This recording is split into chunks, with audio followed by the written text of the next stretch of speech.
Welcome students. Today I'll be presenting on mineralocorticoid hormone, aldosterone. As you can see, the structure of aldosterone contains 21 carbon atoms, 28 hydrogen atoms, and 5 oxygen atoms. Sylvia Tate was mostly credited with the discovery of aldosterone. However, this achievement was made possible through international collaboration with scientists such as James Tate, Helen Grundy, and Nobel Prize winner Thaddeus Reichstein. Along with the other collaborators, Tate used a pioneering assay technique that measured mineralocorticoid activity. In particular, they measured the effects of steroids on the excretion of radioisotopes of sodium and potassium. Initially, this was used on steroid extracts of human urine and then on adrenal gland extracts. Sylvia Tate and the collaborators added up the potency of all known hormones that was produced and found that there were less excretion in the human urine than that of the adrenal gland. This eventually led to the discovery of a new unknown hormone that was being produced in the body. The presence of a separate compound was found to be responsible. This compound demonstrated potent sodium-retaining function and was initially named electrocortin, before being renamed to aldosterone when it was discovered to be an aldehyde. Aldosterone is synthesized from cholesterol by the zona glomerulosa cells in the adrenal cortex of the adrenal gland.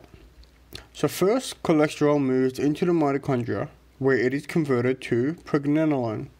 Pregnenolone then moves into the smooth endoplasmic reticulum to be converted into progesterone. The progesterone will then be converted into 11-deoxycorticosterone.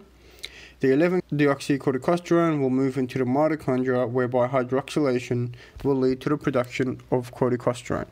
Corticosterone is then converted into 18-hydroxycorticosterone, and finally this is converted into aldosterone.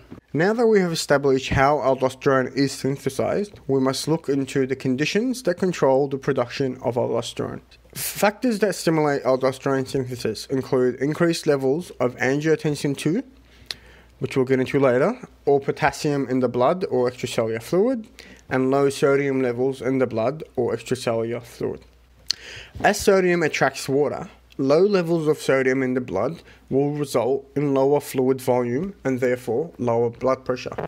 This is another condition that stimulates the production of aldosterone. Aldosterone production will be inhibited through the renin-angiotensin-aldosterone system inhibitor, or by potassium depletion that occurs due to the aldosterone mechanism of action.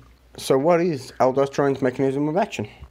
Well, aldosterone is secreted into the blood. It will travel through in the bloodstream to reach the target tissues and cells. But due to its hydrophobic nature, aldosterone requires transport in the blood that is bound to albumin. So, aldosterone will reach and diffuse into the principal cells of distal convoluted tubules. Once within the cell, it will bind to the mineralocorticoid receptors to form the aldosterone receptor complex. This complex will then diffuse into the nucleus of the cell and undergo transcription of DNA into mRNA. So the mRNA will leave the nucleus through nuclear pores and will be translated within ribosomes into proteins that increase the formation of the sodium-potassium pumps on the basolateral membrane of the principal cells, and an increase in the expression of the epithelial sodium channels on the apical membrane of the principal cells.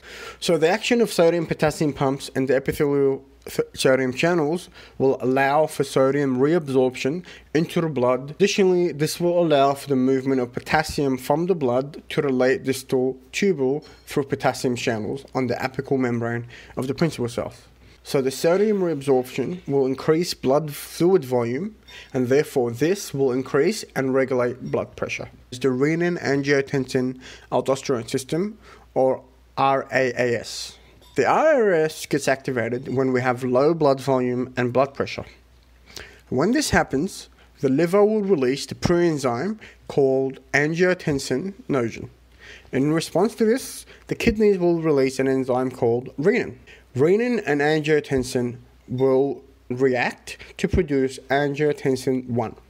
Angiotensin 1 will move through the bloodstream and reach the pulmonary circulation of the lungs, which contains the angiotensin converting enzyme, or ACE. Once ACE is activated, it converts angiotensin 1 to angiotensin 2. Angiotensin 2 will then move through the blood where it will reach the adrenal gland and kidneys. This is what initiates the synthesis and mechanism of action of aldosterone, as we previously mentioned. The RAAS will enable the increase and regulation of blood pressure because of this. Finally, aldosterone production can lead to many physiological diseases. Insufficient aldosterone secretion can lead to hypertension and circulatory shock, particularly in infancy. On the other hand, excessive aldosterone levels can cause hypertension and worsen the effects of high blood pressure on multiple organs, which contributes to things such as renal disease, stroke, visual loss, and congestive heart failure. Aldosterone is also thought to directly induce end organ damage that is included in the heart and the kidneys. Thank you.